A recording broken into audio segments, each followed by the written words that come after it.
am going live today to talk about haunted travels that I've been going on in the past year. So this is going to be October 2022 into October of 2023. So before I start, I just want to say hi to everybody, and of course a big thank you to my Patreons, a huge thank you to my mods.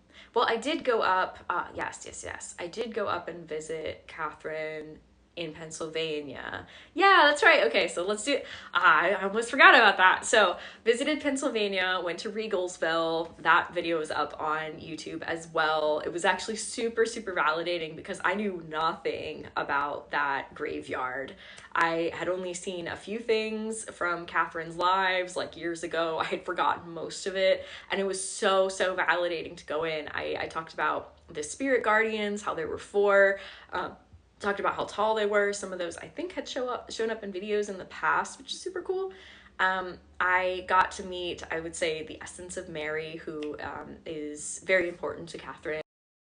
A lot of work to talk about who she was and how she had come to be passed, and I know that's very important, and that story is also told again on my YouTube as well. So thank you Jersey Mike. I am doing well, hope you are too. And yeah, other things that happened, yeah, we talked to that guy, which I had basically, what I was doing in there was I was still shielded, but it was a kind of shield where I could be affected by physical things, like on a clairsentient level. And you actually see me one, it was super fun going around that burial ground because I was not directed. Basically, Catherine said, okay, let's see, like, let's go to this thing. And I was like, ooh, don't tell me. I want to see if I can find it. So that's how I wound up running around the area. I found some of the oldest graves. Psychically, I found a man that she used to talk to. Oh, thank you, Jersey Mike. I found the grave of Mary that was there, who I just mentioned. It was super cool and really validating. We had a great conversation with a man there. He had passed of something to do with breathing, and I felt that very much in my throat as soon as he came on the scene. But yeah, we had a really good conversation with him, and it was also really cool to see how two different psychic skills work. Basically, the psychic skills that, while theirs and mine do cross over, there are significant differences. For example, Catherine is clairgustant, so that's being able to smell. I have inner nose clairgustance, which is primarily fueled by my claircognizance, which means it's I know what something smells like, but I don't smell it here. It's I understand it here. So yeah. Oh, P.S. yeah, when I was in the UK, I went to the Tower of London, and I made a video about that. It's on my YouTube if you want to check it out. It's under the Rebekah the Ghost Guide playlist. I was not as sensitive then, so I was only picking up on so much.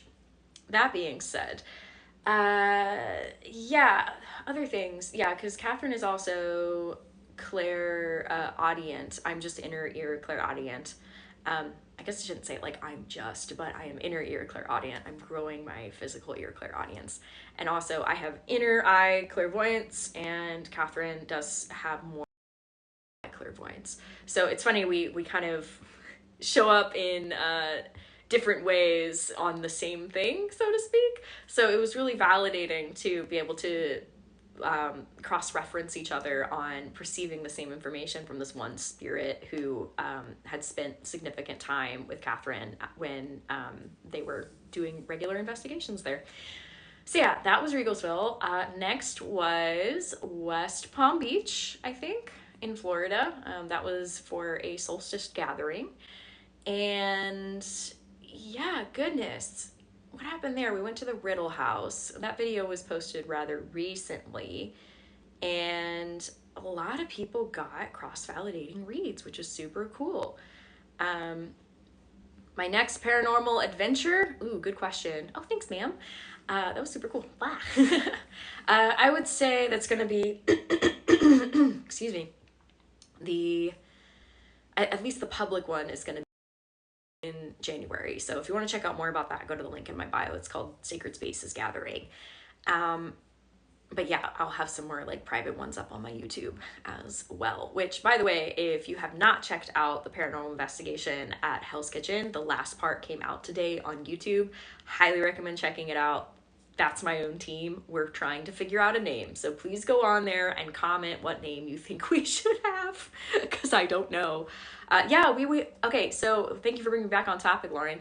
We went to Yesteryear Village. That's where the Riddle House is, or has been relocated to. And yeah, we had a wild time. Like, it was very good, very grounded. A lot of people similar experiences. Go figure, the tour guide there was also a medium.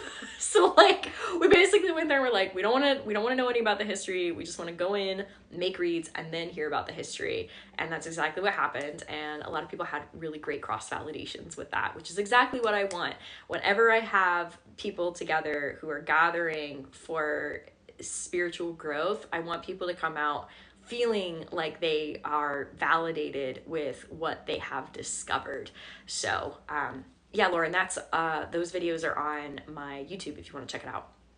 So I'm trying to think other things that kind of happened at the Riddle House. It was just kind of like so much, and we had a lot of people in that house all at once. So I was kind of more stuck on filming, but I did get some reads from around different rooms. I didn't super talk to like ghosts. It was more, I was getting psychic reads on different items in different rooms, which is certainly just as valid.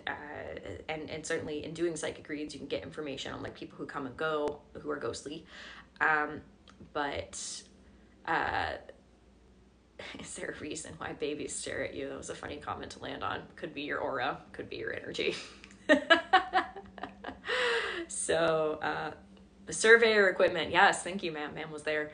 That was really cool. A lot of people on to, thank you. I think if I'm reading that correctly, Annette. Yeah, a lot of people were drawn to a lot of the same very present objects. The surveyor equipment was something that pretty much everybody who went past it was very drawn to, found out that that was something that was in the original house by the original owner. And all of us got psychic reads that crossed very well, validated very well on that, which was super, super cool. And that was without us like just saying, I get all of this. What do you get? It was very much like back and forth. Like, I get this. Oh, I get this. Da, da, da, da, and just validating each other. Hey, Norway. So yeah, that was a really cool experience. I will say from that trip, and I told people my favorite part of it was going to Peanut Island. We went snorkeling, and I saw iguanas in real life for the second time. The first time I saw was like in 2013. It was like in a tree, and I didn't have the same spiritual experience with this iguana that I did on Peanut Island, because they were everywhere, and I cried. Thank you, Monica. I cried because I was so happy. And also that was, I think, my first time snorkeling with any kind of like coral reef sorts of things, which is also really cool. So yeah. I'm seeing a lot of questions on growing psychic abilities, whether that's premonitions or hearing things, seeing stuff, dreams, etc. I will once again make a nod towards my Patreon courses for that, as well as my Q&A playlist on here and on YouTube, just because I do want to stick to the theme of this, which is talking about like haunted travels. I will be happy to answer more questions at another date for another live, and I will try to make y'all aware of when that live is before it actually happens this time, because today was a surprise.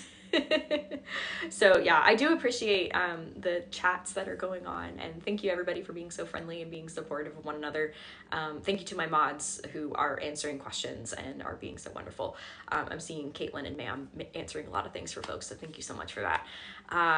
Yeah, okay, so that was West Palm. What else? Where else did I go? I went to Eno River State Park twice, which is a spiritual experience for me because I really connect with the river. And I actually have a past life who also knew the river. So whenever I meet up with her, it's kind of like the river I mean, it's kind of like hanging out with an old friend. I went hiking in Asheville. I didn't so much look for ghosts in that trip. I was hanging out with family and who are up there. I used to live in Asheville for a little bit. Yeah, went to Asheville, went to Greensboro, wasn't doing so much ghosty things there. I also am keeping more in mind of just having times where I'm not filming and I'm not making everything about content. So that's been important for me this year as well. Let's see, I did go to Seattle and Portland most recently.